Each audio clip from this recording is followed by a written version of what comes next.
Nebraska's athletic director, Shawn Eichorst, has been fired by the university chancellor. This is not a surprising move after the loss to NIU. I actually thought it was the coach who was going to get canned, Mike Riley. Not sure why Mike Riley is still there. He built the program. He did a lot of good things, but I'm surprised that they haven't canned him yet.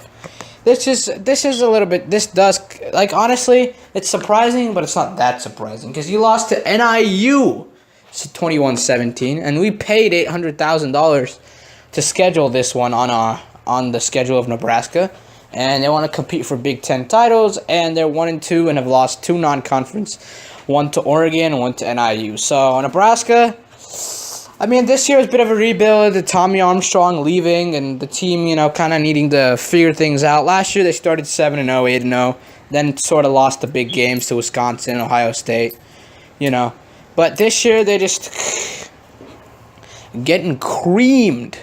Like, not creamed, but they're losing the games that they should be winning, and Nebraska doesn't tolerate that type of stuff, known for a championship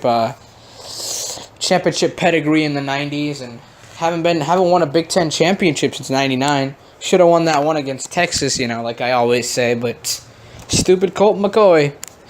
They got lucky. That was terrible reviewing crew, by the way. Adding a second on there, it's total bullshit. They're just sucking Texas' dick and trying to get him to the national championship. But, big game, big going. So, yeah, Nebraska, I don't know who they're going to go. They have an interim AD right now. Don't know who the long-term AD is going to be. Not sure if they're, they'll find success. They're a good team. They're a good team, always solid team, getting 7-8 wins this year maybe. Lower on the rebuild side, Sometimes, Nebraska just loses all the close games. I see Nebraska maybe pulling one major upset. They did pull a couple of major upsets. They did beat Michigan State that one year. And then Michigan State went on to beat Iowa, and Iowa didn't win Iowa was unable to go to the playoff, So Nebraska's always had potential as a college football playoff team. No one's really taken them seriously. It's been a long time since they were really in prominence, and I think they were just getting tired of AD. And it was just like, I think Nebraska, there's just like a level of excellence that I think needs to be met to be their AD. And I just think they felt like it was time to move on. Like, hey, you're not meeting our standards and we need to start winning games. So, sorry, we're canning you. And that's basically what happened. But I don't know, man. I just think it's like, I thought it was kind of dirt, but honestly, They had to do what they had to do, and hopefully this move needs to work though. Nebraska is desperate right now because they've already lost 2 games. They're 1-2, and they still have a lot of tough teams on the schedule left. So, just not liking how this season is working out. We have to play. Still have to play Wisconsin, Penn State. So not a great outlook, but. Nebraska is still building, so hopefully they find something.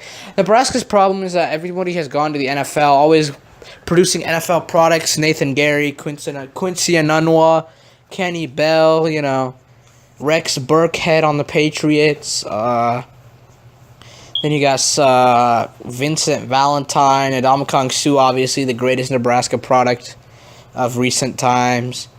So they've been producing good products to the NFL. And I think the problem is everyone just keeps leaving too fast. Randy Gregory, hasn't played a game yet, but he was good in Nebraska. Amir Abdullah on the Lions. So I just think Nebraska kind of lost their fire a little bit because everyone just keeps leaving. But they'll find it. I feel like Nebraska's always a team that finds it through recruiting or finds it through soul search finding. Like they just put a random player in there and they realize he's actually really good, and they keep playing. Like Niles Paul. He was pretty sure he was a punt returner. With that, I don't think he had a beard back then though. He was really good back then. He was really fast. Even for a tight end, he was fast. But man, and then we put a lot of other people here and there, so it worked itself out, and it was just like, oh wow, But even when we had Joe Gans, we at least competed with Bo Pelini, at least went to our defenses were legendary. But now even that's slipping, so. Nebraska's in a complete rebuild. AD's got fired, so Nebraska heading in a new direction. The Cornhuskers. Dang, it's tough to see him go. He actually did do a lot of things. Don't remember the last time we had a 10-win season though. It's all 9 wins or 8 wins, but still think a solid program. Last year, I think it was a 9-win season for us. We went 9-3.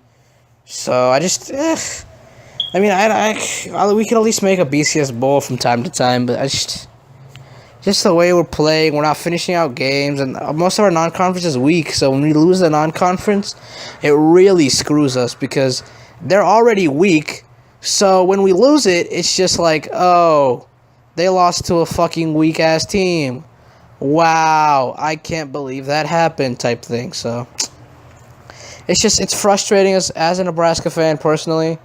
But, well, it's just a rebuild. So I've been kind of open this year, Nebraska AD, he got fired. Hopefully get a new one. We'll see what happens with this. Hopefully they get a better AD, good AD. So, yeah, we'll see what happens with this and what direction Nebraska goes in next.